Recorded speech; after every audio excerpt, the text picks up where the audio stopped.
Hi everyone, कैसे हो आप सभी लोग। आई होप आप लोग अच्छे होंगे। मैं हूं राहुल जेसवाल एंड स्वागत करता हूं आप सभी का एक बार फिर हमारे यूट्यूब चैनल JR ट्यूटोरियल्स में। तो दोस्तों यार, कैसे हो आप सभी लोग। आप लोगों का सेमेस्टर एग्जाम्स का प्रिपरेशन कैसा चल रहा है। जैसे कि आप जानते हैं दिवाली काफी नजदीक है, उसके पहले काफी सारे स्टूडेंट्स का सेमेस्टर एग्जाम यानी हाफ ईयरली का एग्जाम होने वाला है। कुछ लोग का ऐसा भी है कि जो दिवाली के बाद है, लेकिन यार वो तो उनके लिए टाइम है। लेकिन यार जो जिनका एग्जाम है, मेरी तरफ से सभी बच्चों को all the very best for your semester exams and उम्मीद करता हूं बहुत अच्छी तरीके से पढ़ाई कर रहे होगे। हमारे चैनल पे 8 स्टैंडर्ड के लिए सभी चैप्टर सभी सब्जेक्ट के प्रेजेंट है। आप जाके लेक्चर बाय लेक्चर वीडियोस देख सकते हो, कॉन्सेप्ट को पूरा क्लियर कर सकते हो और अच्छी तरीके से पढ़ाई कर लेना। अच्छे मार्क्स आने चाहिए एग्जाम में, फोड़ के आना है कि नहीं। तो चलो, और एक और चीज, अगर आप मुझसे इंस्टाग्राम पे नहीं जुड़े हो, फॉलो नहीं करते हो तो कर लो यार। लगभग 20,000 से ज्यादा लोग फॉलो करते हैं, तो हमारी फैमिली कंप्लीट होगी। JR फैमिली का जो इंस्टाग्राम अकाउंट है यार, उसको बड़ा करो, फटाफट से फॉलो कर लो। ये मेरा आईडी है। JR ट्यूटोरियल्स का भी ऑफिशियल इंस्टाग्राम पेज है, तो वहां पे भी उसको फॉलो कर सकते हो। तो आज मैं लेकर आया हूं 8 स्टैंडर्ड के लिए हमारे साइंस सब्जेक्ट का। जैसा कि आप जानते हो एक्सरसाइजेस हमने स्टार्ट किया हुआ है। एक्सरसाइज का कॉन्सेप्ट सॉल्यूशन हम प्रोवाइड करते हैं। तो लेक्चर नंबर 2 है of the chapter inside the atom. इसका ऑलरेडी शुरुआत किया था, जिसमें हमने fill in the blanks, match the following और भी बहुत सारी चीजें थी जो हमने पिछले लेक्चर में करवाई थी। इनसाइड द एटम जो एक्सरसाइज का कॉन्सेप्ट सॉल्यूशन था। आज बचे कुछ जो भी क्वेश्चन आंसर है वो कराने वाला हूं, उसका कॉन्सेप्ट समझाने वाला हूं। तो चलिए शुरुआत करते हैं। तो सबसे पहले अगर मैं बात करूं, पहला क्वेश्चन क्या है, आंसर द फॉलोइंग। अगर आप देखोगे यहाँ पे आंसर द फॉलोइंग, तो इसमें बहुत सारे क्वेश्चन है। तो हम इसको देखो, पहली बात तो हम यहाँ पे जो एक्सरसाइज का कॉन्सेप्ट सॉल्यूशन प्रोवाइड करते हैं, यहाँ पे हम लोग लिखा के नहीं देते, हम आपको कॉन्सेप्ट बताते हैं। क्योंकि अगर आपको कॉन्सेप्ट समझ में आ जाएगा हर क्वेश्चन में लिखना क्या है, उसका मतलब क्या है, तो ऑटोमेटिकली आंसर्स तो आपके पास बहुत सारे प्रेजेंट है। आपके स्कूल में लिखाया होगा, ट्यूशन में लिखाया होगा, ठीक है ना। वो नोट्स वगैरह पहले से प्रेजेंट होंगे, ठीक है। तो जो भी चीज आपको बस लर्न करना है, क्योंकि यहां से आप एक बार कॉन्सेप्ट समझ लोगे ना, तो लर्न करना इजी हो जाता है। समझ में आ रहा है। चलिए शुरुआत करते हैं। तो सबसे पहले अगर मैं बात करूं, जो पहला ही क्वेश्चन है हमारा, what is the difference in the atomic models of Thomson and Rutherford. तो जो थॉमसन था और रुदरफोर्ड था, एक्चुअल में ये दोनों का मॉडल्स था, हमने पढ़ाई किया था। थॉमसन एटॉमिक मॉडल भी पढ़ाई किया था हमने, ठीक है। थॉमसन का एटॉमिक जो मॉडल है उसको भी हमने पढ़ाई किया था, और साथ ही में जो रुदरफोर्ड है, ठीक है, थॉमसन और रुदरफोर्ड, ये दोनों का हमने पढ़ाई किया था। तो बेसिक तौर पे अगर मैं बात करूं कि जो थॉमसन था वो क्या बताता है कि जो इलेक्ट्रॉन है ना, वो पॉजिटिव चार्ज सॉलिड मटेरियल के अंदर स्फेरिकल शेप में प्रेजेंट है। और यहां पे वो क्या बताता है, रुदरफोर्ड क्या बताता है कि जो एटम है ना, वो एटॉमिक न्यूक्लियस के अराउंड प्रेजेंट रहता है, ठीक है ना। यहां पे जो थॉमसन है ना, वो एटॉमिक न्यूक्लियस के बारे में ज्यादा नहीं बताता है, ठीक है ना। किसके बारे में, एटॉमिक न्यूक्लियस के बारे में ज्यादा नहीं बताता है। लेकिन वही जो रुदरफोर्ड है, वो किसके बारे में ज्यादा बताता है, वो बताता है हमारा एटॉमिक न्यूक्लियस के बारे में ज्यादा बताता है। तो ऐसे छोटी छोटी कई सारे डिफरेंस है जो आपको अपने नोट्स में देखने मिल जाएंगे। तो अच्छी तरीके से अच्छे से पढ़ाई करते रहो, तो ऐसे बहुत सारे डिफरेंस आपको देखने मिल जाएगा। इसके अलावा अगर मैं बताऊं कि थॉमसन क्या कहता है, थॉमसन ये कहता है कि एटम जो है ना, वो स्फेरिकल शेप का है। कौन बताता है, थॉमसन बताता है। एटम जो है वो स्फेरिकल शेप का है। वही रुदरफोर्ड क्या बोलता है कि भैया कि एटम जो है ना दोस्तों, वो स्फेरिकल शेप का नहीं है। वो बताता है कि एक सॉलिड कोर है जिसके हेल्प से न्यूक्लियस जो है सराउंडेड, एक सॉलिड कोर है, उसके आसपास जो है न्यूक्लियस सराउंडेड है। इस प्रकार की चीजें बताता है। मतलब कुछ चीजें थॉमसन ने बताई, कुछ चीजें रुदरफोर्ड ने बताई है, जो हमने लेक्चर्स में पढ़ाया हुआ है। आप एक बार जाके चेकआउट कर लेना, हमारा लेक्चर भी आपको बहुत अच्छे समझ में आएगा। चलते हैं सेकंड क्वेश्चन पे। क्या बोल रहा है, what is meant by valency of an element. Valency का मतलब मैंने बताया था कि वैलेंसी का एक डेफिनेशन होता है बहुत ही अच्छा तरीके से। क्या बोलते हैं, it is defined as the number of electrons. क्या बोलता है दोस्तों, it is defined as number of electrons. क्या होता है वैलेंसी का definition, it is defined as the number of electrons present in the outermost shell, ठीक है ना, present in outermost shell. तो जैसे कि मैंने बताया, जैसे कि सोडियम है, तो सोडियम का इलेक्ट्रॉनिक एटॉमिक नंबर होता है 11। उसको हम लोग इसका इलेक्ट्रॉनिक कॉन्फ़िगरेशन कैसे लिखते हैं, 2, 8, 1। तो इसका आउटर मोस्ट शेल क्या है, 1। तो वो अपना 1 इलेक्ट्रॉन को दे सकता है।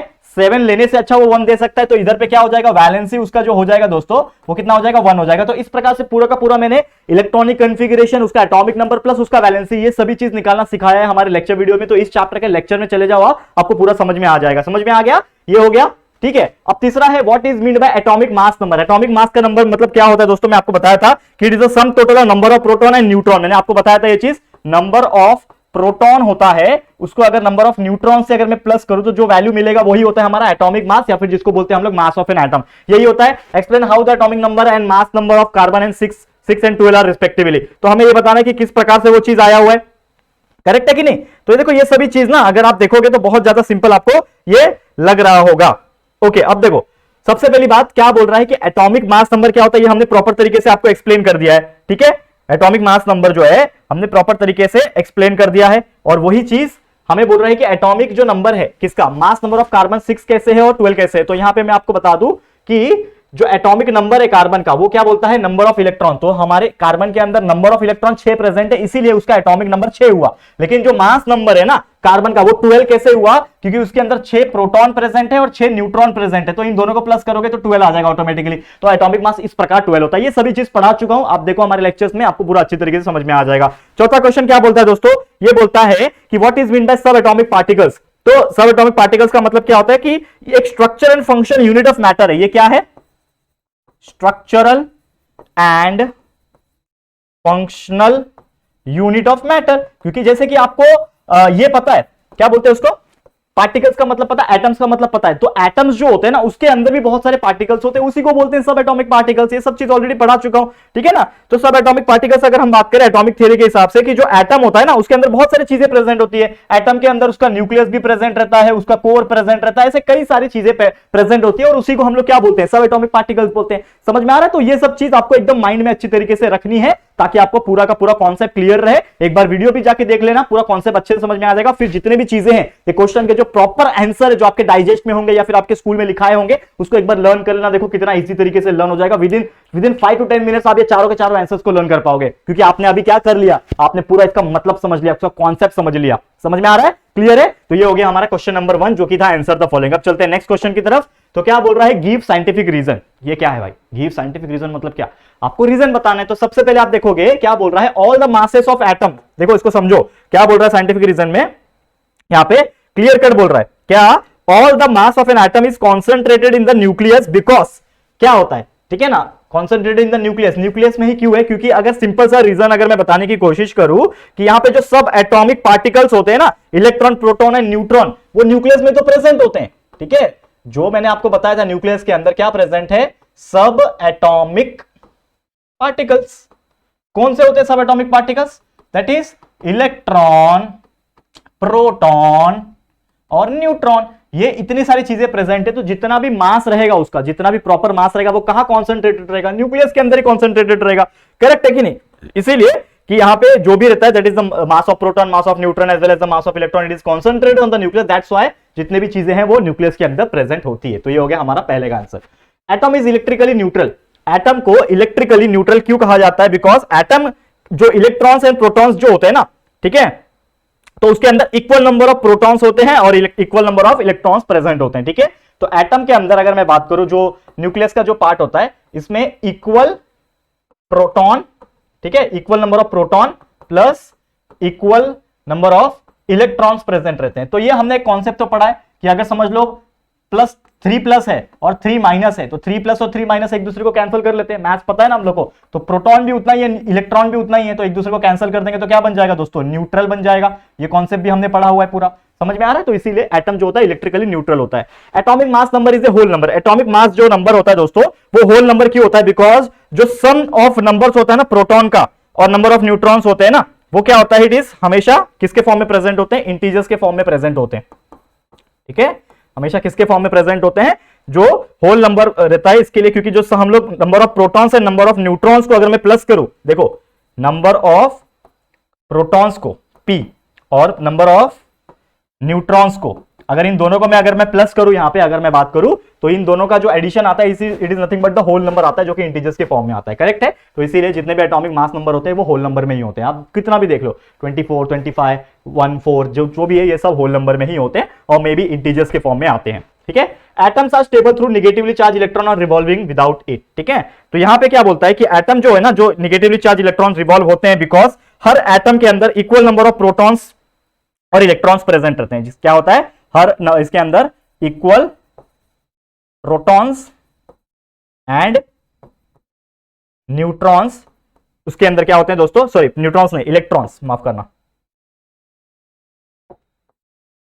इलेक्ट्रॉन्स उसके अंदर प्रेजेंट रहते हैं। तो ऑब्वियसली जब प्रोटॉन्स और इलेक्ट्रॉन सेम रहेंगे तो वो क्या हो जाएगा, न्यूट्रल बन जाएगा।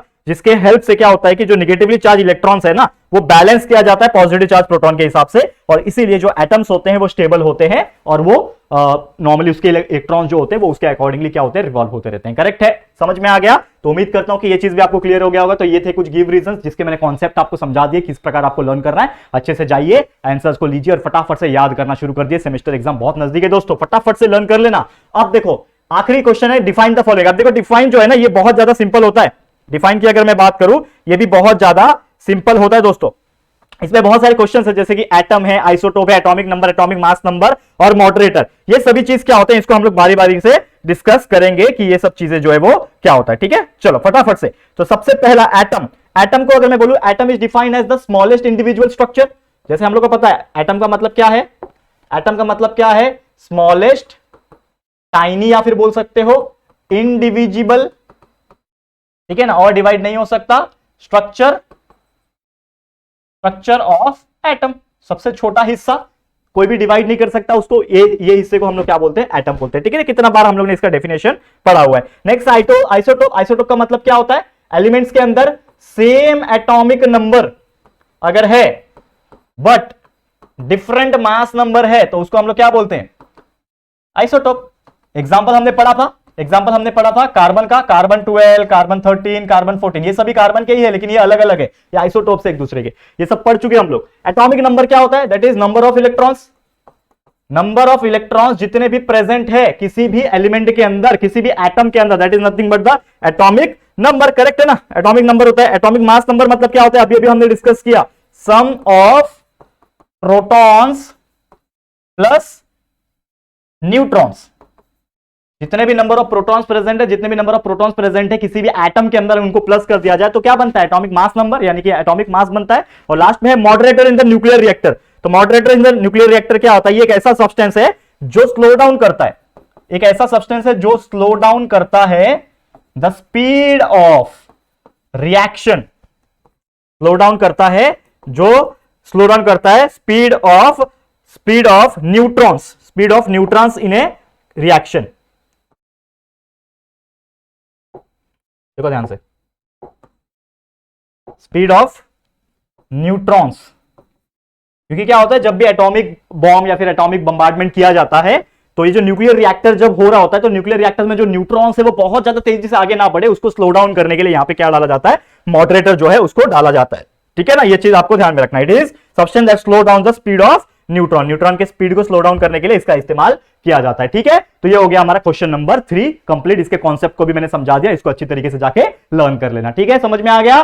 तो ये हो गया क्वेश्चन नंबर 3। अब इसका अगला क्वेश्चन है क्वेश्चन नंबर 4 जो कि डायग्राम से। तो डायग्राम आपके बुक में तो दिया हुआ है, टेक्स्ट बुक में दिया हुआ है, तो अच्छे तरीके से प्रैक्टिस कर लो, 2-3 बार डायग्राम बना के प्रैक्टिस कर लेना। और question number 5 fill in the blanks ये मैंने करवा दिया, उसके आगे के जितने भी है match the following, deduce the atoms, वो सभी चीज हमने पहले ही करवा दिया था लेक्चर नंबर 1 में। तो इसी के साथ हमारा ये जो लेक्चर है ये कंप्लीट होता है। इसका मतलब ये है कि इसी के साथ हमारा जो चैप्टर है इनसाइड द एटम, इसका पूरा का पूरा जो कॉन्सेप्ट है सॉल्यूशंस का, एक्सरसाइज के सॉल्यूशंस का, वो कॉन्सेप्ट को हमने समझा दिया है। बस आपको एक काम करना है अपनी तरफ से कि जो भी आंसर है उसको लेना है और उसको लर्न करना शुरू कर देना है, फटाफट से आपको लर्न हो जाएगा क्योंकि आज आपने कॉन्सेप्ट को समझ लिया है। तो अच्छी तरीके से लर्न करो, सेमेस्टर के लिए प्रिपेयर हो जाओ अच्छी तरीके से और जितना हो सके अच्छे मार्क्स एग्जाम में लेकर आना। ठीक है, तो आज का वीडियो इसी के साथ मैं समाप्त करता हूं। Thank you so much guys for watching this video. ये वीडियो आपको कैसा लगा है प्लीज हमें कमेंट करके जरूर से बताना। वीडियो पसंद आया है, अच्छा लगा है दोस्तों तो प्लीज वीडियो को लाइक कर देना और अपने दोस्तों के साथ जितना हो सके शेयर कर देना। और अगर फर्स्ट टाइम आए हो चैनल पे, अभी तक चैनल को सब्सक्राइब नहीं किया यार, तो फटाफट से हमारे चैनल को सब्सक्राइब कर देना यार। 1 मिलियन काफी नजदीक है, तो आप लोग का प्यार सपोर्ट से हम लोग 1 मिलियन पे बहुत जल्दी पहुंच सकते हैं। तो फटाफट से चैनल को सब्सक्राइब करना, अपने सभी दोस्तों को बता देना यार हमारे 1 मिलियन के सपने के बारे में। ठीक है, तो प्लीज शेयर टू एवरीवन। ठीक है गाइस, तो जल्दी मिलेंगे हमारे न्यू वीडियो में, तब तक के लिए thank you and good bye.